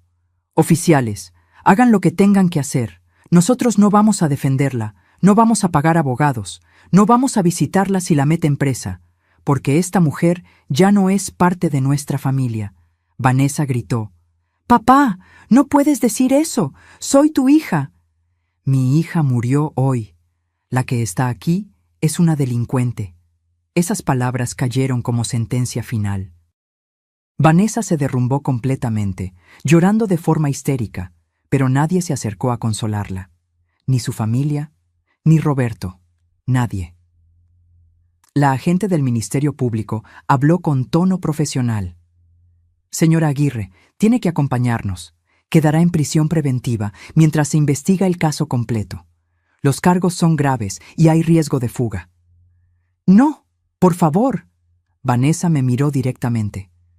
«Carmela, por favor, retira los cargos. Te lo suplico. Haré lo que sea, me iré, desapareceré. Pero no me metas a la cárcel. Me acerqué a ella, la miré a los ojos y hablé despacio para que cada palabra quedara grabada. Vanessa, tuviste muchas oportunidades. Pudiste haberme respetado, pudiste haber amado a mi hijo genuinamente, pudiste haber construido una vida honesta, pero elegiste el camino de la mentira, el fraude, la manipulación, y las decisiones tienen consecuencias. Entonces, ¿no vas a perdonarme? El perdón es entre tú y tu conciencia. Yo solo estoy asegurándome de que la justicia se cumpla. Los agentes la esposaron. Vanessa gritaba, lloraba, rogaba, pero la sacaron de mi casa, la casa que había construido con mi esfuerzo, la casa que ella intentó robarme. Cuando la puerta se cerró, el silencio volvió. Roberto seguía de pie, inmóvil, mirando hacia donde su esposa había desaparecido. Doña Lupita y don Fermín se sentaron en el sofá, devastados. Daniela temblaba de rabia contenida. Edmundo puso su mano en mi hombro. Carmela, esto fue muy valiente. No muchas personas se atreven a llegar hasta aquí. No fue valentía, fue necesidad de dignidad. Roberto se acercó nuevamente. Esta vez no se arrodilló. Se paró frente a mí, con los hombros caídos, con la postura de alguien que ha perdido todo. Mamá, sé que no tengo derecho a pedirte nada, pero ¿hay alguna forma de arreglar esto? ¿Alguna forma de que volvamos a...? No lo dejé terminar. Roberto, el camino de regreso es largo. No se arregla con una disculpa, se arregla con acciones, con tiempo, con demostrar que realmente cambias. Haré lo que sea. Entonces empieza por esto. Busca terapia. Ve a un psicólogo que te ayude a entender cómo llegaste aquí, cómo te dejaste manipular. Trabaja en ti mismo. Y cuando estés listo, cuando realmente hayas hecho ese trabajo interno, entonces hablamos. Él asintió, las lágrimas volviendo. Te amo, mamá. Nunca dejé de amarte. Solo me perdí. Lo sé, hijo, lo sé. Pero aún faltaba tomar la decisión más difícil. ¿Qué hacer con todo esto? Porque la venganza nunca fue mi objetivo. La justicia, sí. Roberto se quedó parado frente a mí, temblando. No del frío, sino de algo más profundo, del peso de entender que había sido ciego durante años, que había cambiado a su madre por una ilusión. Doña Lupita rompió el silencio desde el sofá. Señora Carmela, mi esposo y yo queremos pagarle algo, por los daños, por el sufrimiento que nuestra hija le causó. No tenemos mucho, pero... Levanté mi mano, deteniéndola. No quiero su dinero, señora Lupita. Ustedes no tienen culpa de las decisiones de una mujer adulta. Guarden sus ahorros. Los van a necesitar más que yo. Don Fermín se puso de pie con dificultad, como si sus piernas apenas lo sostuvieran. Tiene razón mi esposa. Algo hicimos mal. Vanessa siempre fue... diferente. Desde niña. Mentía con facilidad. Manipulaba situaciones para salirse con la suya. Pensamos que maduraría. Que el matrimonio la cambiaría. El matrimonio no cambia a nadie, dije suavemente. Solo revela quiénes son realmente. Daniela, la hermana, seguía de pie junto a la ventana, mirando el océano. Habló sin voltear. Yo sabía que algo andaba mal. Lo supe desde que Vanessa me enseñó fotos de esta casa y dijo que pronto sería suya. Pero cuando le pregunté cómo, se enojó. Me dijo que dejara de meterme en su vida, y yo... Su voz se quebró. Yo preferí no ver. Preferí no hacer preguntas incómodas. Se volvió hacia mí con lágrimas en los ojos. Aparezco en esos videos, en esa cena horrible donde la dejamos humillarla. Yo reí. Yo asentí cuando ella decía que usted estaba perdiendo la memoria. Y lo hice porque Vanessa siempre ha sido convincente. Siempre supo cómo hacer que la gente creyera lo que ella quería. No eres la primera persona que cae bajo el encanto de un manipulador, le dije. Y no serás la última. Roberto había permanecido callado, pero ahora habló con una voz ronca, como si cada palabra le costara dolor físico. Necesito decir algo. Necesito que todos lo escuchen. Se paró en el centro de la sala. Todos lo miramos. Vanessa me manipuló. Eso es verdad, pero yo dejé que lo hiciera. Yo escogí creerle cuando me decía que mi mamá era controladora. Yo escogí no cuestionar cuando empezamos a endeudarnos. Yo escogí quedarme callado en esa cena cuando la humillaron. Las lágrimas corrían libremente por su rostro. ¿Y saben por qué lo hice? Porque era más fácil. Era más fácil tener una esposa que me dijera qué pensar, qué sentir, qué hacer. Era más fácil culpar a mi mamá de ser complicada que admitir que yo era un cobarde. Roberto, no digas eso. Intenté interrumpir. No, mamá, tengo que decirlo. Fui un cobarde. Cuando murió mi papá, tú te hiciste cargo de todo. Del funeral, de las deudas, de mantenerme mientras terminaba la carrera. Yo nunca tuve que ser realmente fuerte porque tú lo eras por los dos. Y cuando Vanessa apareció, ella se convirtió en otra persona que tomaba decisiones por mí. Se limpió las lágrimas con violencia. Tengo 43 años y acabo de darme cuenta de que nunca he sido un hombre completo. Siempre he sido el hijo de alguien o el esposo de alguien. Pero nunca Roberto. Solo Roberto. El silencio que siguió fue pesado, lleno de verdades dolorosas. Marco Salinas, que había estado organizando documentos en silencio, habló. Joven Roberto, el primer paso para cambiar es reconocer el problema. Ya dio ese paso. Los demás vienen después. Pero tal vez ya es muy tarde. Roberto me miró con desesperanza. Tal vez mi mamá nunca pueda perdonarme, y no la culparía. Me acerqué a él. Puse mi mano en su mejilla, como hacía cuando era niño. Roberto, eres mi hijo. Siempre serás mi hijo. Pero la relación que teníamos se rompió. Y para reconstruirla, necesitamos tiempo. Necesitamos que demuestres con acciones, no con palabras, que realmente cambiaste. ¿Qué quieres que haga? Respiré profundo antes de responder. Primero, busca ayuda profesional. Un terapeuta. Alguien que te ayude a entender cómo llegaste aquí. Segundo, resuelve el desastre financiero que Vanessa dejó. Esas deudas son tuyas ahora. Yo no voy a pagarlas. Tú las contraerás. Tú las pagas. Tercero, necesitas vivir solo. Aprende a ser tú mismo. A tomar tus propias decisiones. A no depender de que alguien más piense por ti. Roberto asentía con cada punto, como alumno tomando notas de la lección más importante de su vida. ¿Y después? Después, cuando hayas hecho todo eso, cuando realmente seas una persona diferente, entonces hablamos de reconstruir lo nuestro. ¿Cuánto tiempo? El que sea necesario, tal vez meses, tal vez años. Vi el dolor en sus ojos, pero también vi aceptación. Sabía que no había atajos. Que el daño era profundo y real. Edmundo interrumpió con su tono profesional. Roberto, también hay un tema legal. Vanessa contrajo deudas usando tu nombre. Créditos que tú firmaste pero que ella gastó. Legalmente, eres responsable. Estamos hablando de aproximadamente 700,000 pesos entre tarjetas y préstamos personales. Roberto palideció.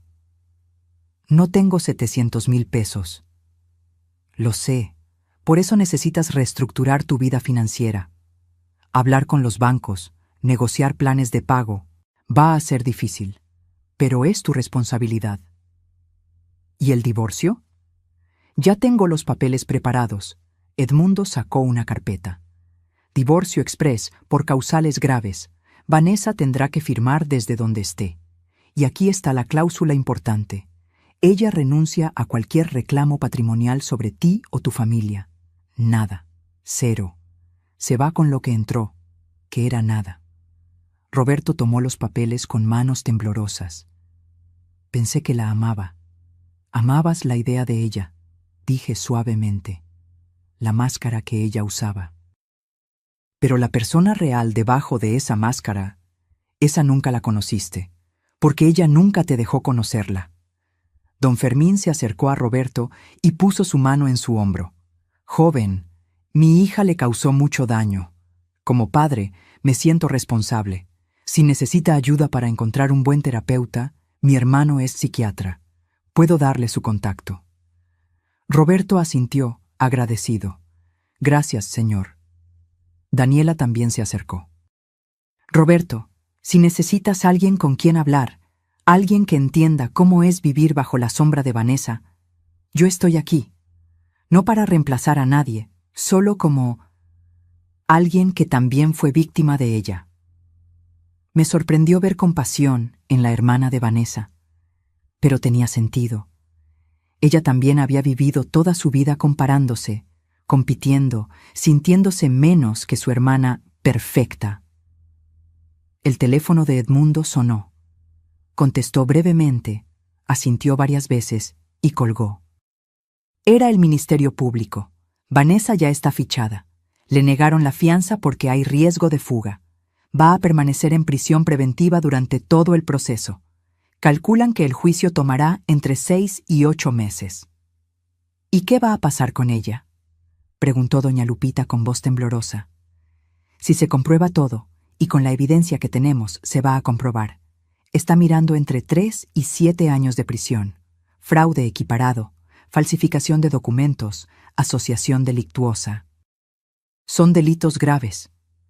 Doña Lupita se cubrió la cara con las manos. Don Fermín la abrazó, pero él también lloraba en silencio.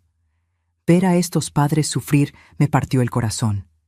Ellos no habían hecho nada malo, solo habían tenido la mala suerte de criar a alguien que nació sin brújula moral. Señor, señora, les dije, ustedes son bienvenidos a quedarse en contacto conmigo si lo necesitan. Sé que esto es difícil. Perder a un hijo, aunque sea por decisiones de ellos, duele igual. Doña Lupita me miró a través de las lágrimas. ¿Por qué es tan amable con nosotros? Nuestra hija intentó destruirla. Porque soy madre, y entiendo el dolor de amar a alguien que te decepciona. Entiendo lo que es no reconocer a la persona que criaste. Esas palabras resonaron en la habitación. Roberto sollozó. Don Fermín apretó los labios. Todos entendimos en ese momento que éramos, en diferentes formas, víctimas de la misma persona. Marco comenzó a empacar su equipo. Señora Carmela, mi trabajo aquí está completo. Toda la evidencia está respaldada en 3 memorias USB. Una para usted, una para el licenciado Edmundo y una para el Ministerio Público. Además, los archivos están en la nube, protegidos con contraseña. Gracias, Marco. Tu trabajo fue impecable. Solo hice lo que usted me contrató para hacer, encontrar la verdad. Los cargadores ya habían terminado de acomodar todos los muebles de vuelta. Se acercaron tímidamente. Señora, ya está todo en su lugar. ¿Necesita algo más? Les di propina generosa. Ellos no tenían culpa de nada. Cuando se fueron, solo quedamos Roberto, la familia de Vanessa, Edmundo, Marco y yo. Roberto se acercó una última vez. Mamá, voy a irme.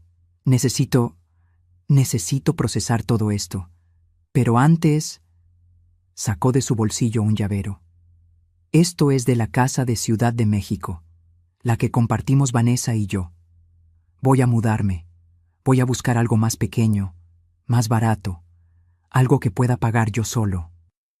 Y cuando esté instalado, te aviso, por si algún día quieres visitarme. Tomé el llavero.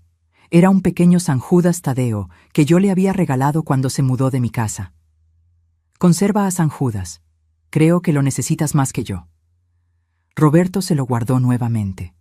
Me dio un abrazo desesperado, como quien se despide sin saber cuándo volverá a ver a alguien. Te quiero, mamá. Nunca lo olvides. Yo también te quiero, hijo. Por eso dejé que aprendieras esta lección. Y mientras lo veía irse, con los hombros caídos pero la mirada un poco más clara, supe que la parte más difícil apenas comenzaba. Perdonar. 3 meses después.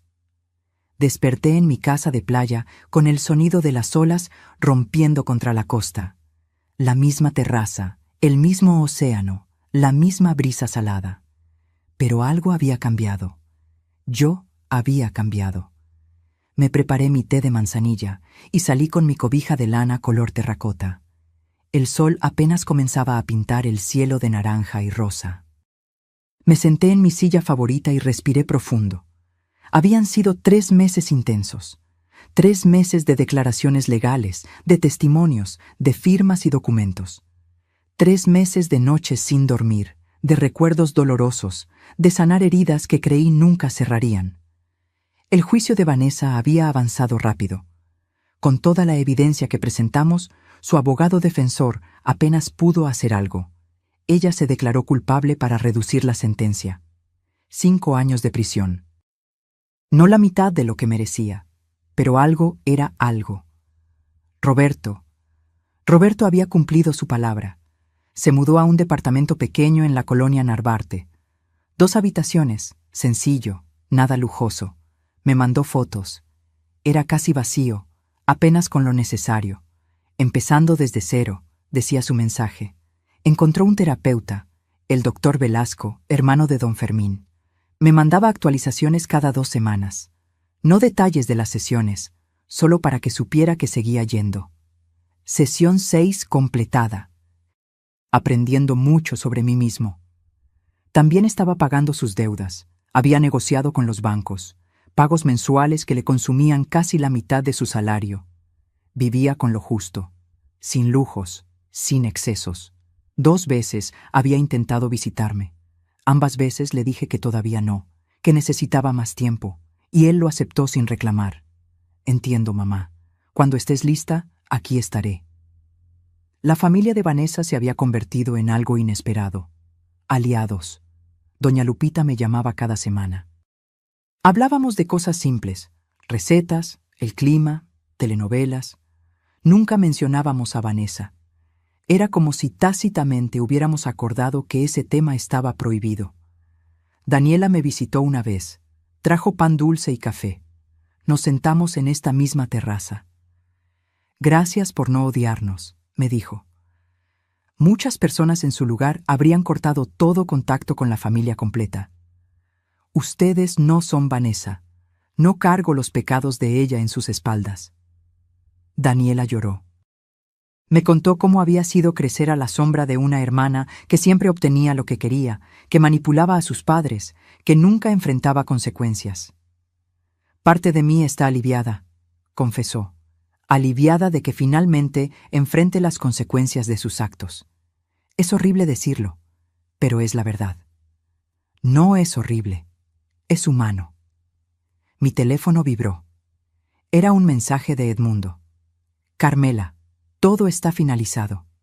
El fideicomiso permanece intacto. Todas las propiedades seguras.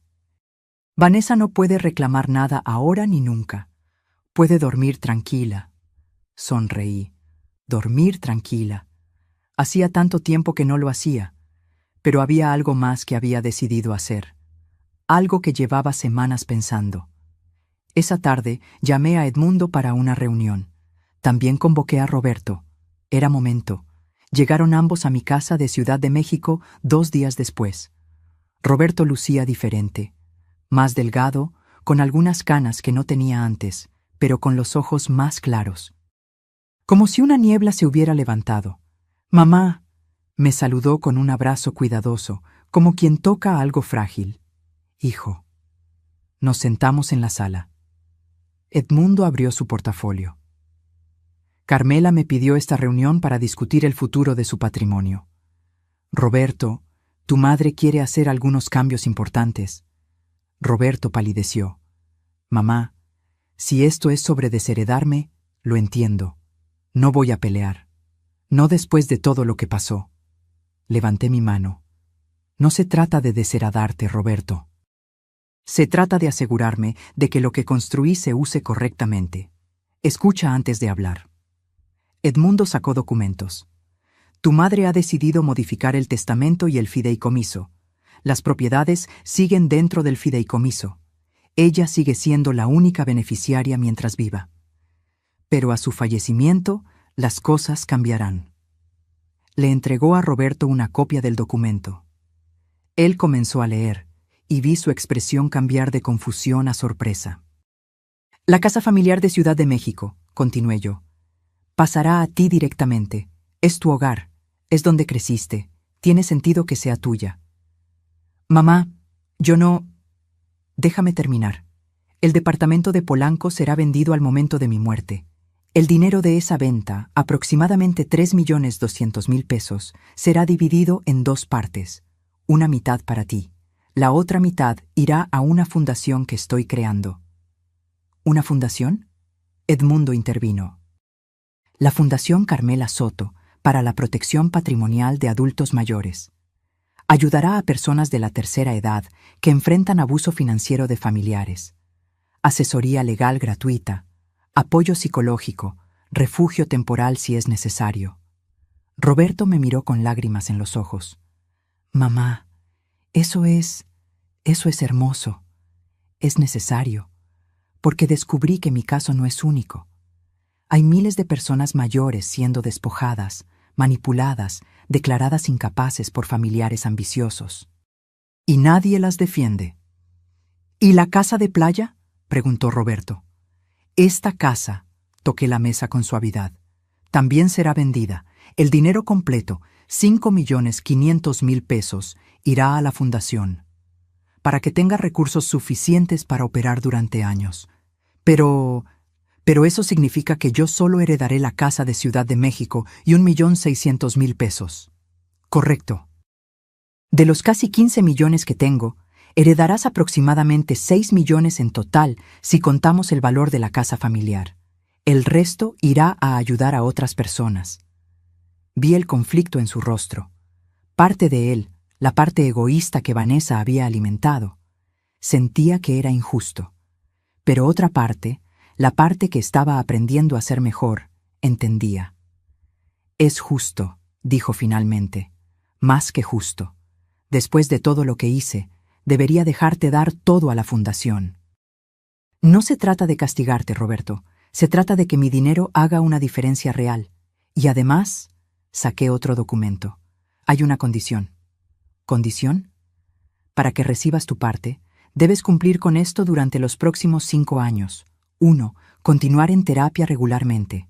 2. Mantener tus finanzas en orden, sin deudas irresponsables. 3. Trabajar como voluntario en la fundación al menos 10 horas al mes. Y 4. Reconstruir nuestra relación. No con prisa, no forzado, sino genuinamente. Si no cumplo con esas condiciones, tu parte también va a la fundación, y la Casa de Ciudad de México se convierte en la sede de la fundación. Roberto se quedó en silencio largo rato. Luego asintió. Acepto. Todas las condiciones. No las aceptes por el dinero, Roberto. Acéptalas porque realmente quieres cambiar. Las acepto porque quiero ser el hombre que tú merecías como hijo. El hombre que papá hubiera querido que fuera. Esas palabras me quebraron. Las lágrimas finalmente salieron, lágrimas que había estado conteniendo durante meses. Roberto se arrodilló frente a mí, tomó mis manos. Mamá, sé que el camino es largo, sé que no puedo borrar el daño con palabras bonitas, pero te prometo por la memoria de mi papá, que voy a hacer el trabajo, voy a ser mejor, voy a ganarme de vuelta tu confianza. Lo abracé. Por primera vez en años, abracé a mi hijo sintiendo que realmente era mi hijo otra vez. Ya la estás ganando, Roberto. Poco a poco, ya la estás ganando. 6 meses más tarde. La Fundación Carmela Soto abrió sus puertas en un local rentado en la colonia Roma. 3 abogados, 2 psicólogos y una trabajadora social. Roberto cumplía sus horas de voluntario cada sábado, ayudando con trámites administrativos. Habíamos atendido ya a 16 casos. 16 personas mayores que estaban siendo despojadas, manipuladas, abusadas por sus propias familias. Y en 10 de esos casos logramos revertir el daño. Doña Lupita se ofreció como voluntaria también. Coordinaba el grupo de apoyo emocional. Necesito hacer algo bueno con el dolor que mi hija causó, me dijo. Daniela donaba mensualmente. No mucho. Su salario era modesto, pero algo. Roberto y yo cenábamos juntos cada viernes, en lugares sencillos, no restaurantes lujosos, solo comida casera y conversación honesta. Poco a poco, estábamos reconstruyendo lo que se rompió. Una tarde, mientras revisaba papeles de la fundación en mi casa de playa, sonó el timbre. Era Roberto, sin avisar. Hijo, qué sorpresa. Mamá, necesitaba verte, necesitaba decirte algo. Nos sentamos en la terraza. Él miraba el océano con expresión seria. Hoy se cumplió un año desde ese día, el día que todo explotó, el día que desperté. Lo sé, y quería decirte gracias. Gracias por no rendirte conmigo. Gracias por darme consecuencias, pero también oportunidades. Muchas madres simplemente habrían cortado todo contacto. Eres mi hijo. Cortarte a ti sería cortarme una parte de mí misma. El doctor Velasco me hizo un ejercicio la semana pasada. Me pidió que escribiera una carta a la persona que más había lastimado en mi vida. Obviamente era a ti. Sacó un sobre de su chamarra. Me lo entregó con manos temblorosas. No tienes que leerla ahora. Pero necesitaba dártela. Abrí el sobre. La carta tenía 3 páginas. Lágrimas manchaban algunas palabras. Leí en silencio mientras Roberto miraba el mar. La carta era un desahogo completo. Cada recuerdo de su infancia, cada momento en que yo había sacrificado algo por él, cada vez que me faltó al respeto y ahora lo recordaba con vergüenza. Cada sesión de terapia revelando capas de culpa, de manipulación que había sufrido, de responsabilidad que ahora aceptaba. Y al final, una promesa. Mamá, no puedo devolverte los años que perdimos, no puedo borrar las palabras que te dije. Pero puedo darte algo, el resto de mi vida siendo el hijo que mereces.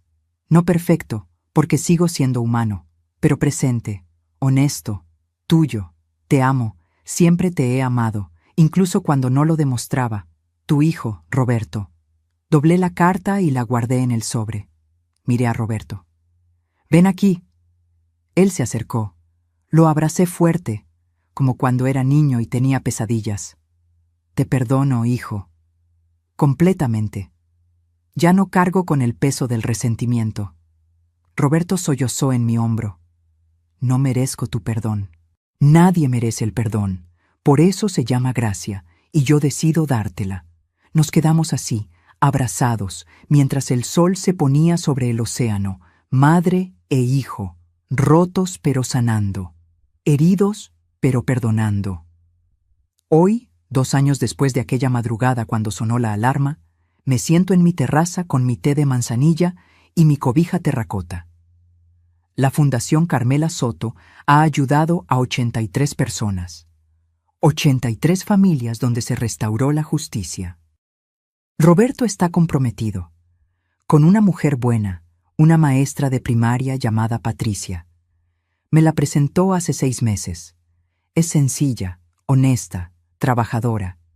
Y lo mira con amor genuino, no con ojos que calculan patrimonio. Vanessa cumple su condena.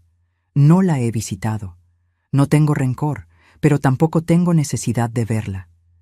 Su capítulo en mi vida está cerrado. Mis propiedades están seguras. Mi testamento está actualizado. Mi hijo está sanando. Y yo recuperé algo más valioso que el dinero. Recuperé mi dignidad. Recuperé mi paz. Recuperé la capacidad de dormir tranquila sabiendo que no fui víctima, sino guerrera. Que no me dejé destruir, sino que construí algo mejor con los pedazos rotos. Tomo un sorbo de mi té y sonrío al océano, porque la verdadera riqueza nunca estuvo en los 15 millones de pesos. La verdadera riqueza estuvo en tener el coraje de defenderme, la sabiduría de planear estratégicamente y la gracia de perdonar sin olvidar. Aprendí que el amor de madre es inquebrantable, pero no significa ser pisoteada. Aprendí que la paciencia no es debilidad, es la estrategia más poderosa. Aprendí que la justicia a veces tarda, pero cuando llega, vale cada lágrima derramada. Y aprendí que nunca, nunca es tarde para defender lo que construiste con tus propias manos. Tengo 68 años, cabello gris, manos arrugadas, espalda que duele algunas mañanas. Pero también tengo algo que Vanessa nunca tuvo y nunca tendrá: integridad. Y eso no tiene precio. Si esta historia tocó algo dentro de ti, si te hizo reflexionar sobre el valor de defender tu dignidad, sobre la importancia de no permitir que nadie te quite lo que es tuyo por derecho, déjame un comentario contándome desde dónde nos estás viendo. Porque historias como esta necesitan ser compartidas, para que otras personas sepan que no están solas, que el abuso familiar existe, que la manipulación es real, pero que también existe la justicia, y que nunca, nunca es tarde para levantarse y luchar por lo que es tuyo. Dale like si crees en la justicia. Suscríbete para más historias de vida real. Y recuerda, la dignidad no se hereda, se construye, se defiende, se protege, y nadie, absolutamente nadie, tiene derecho a quitártela.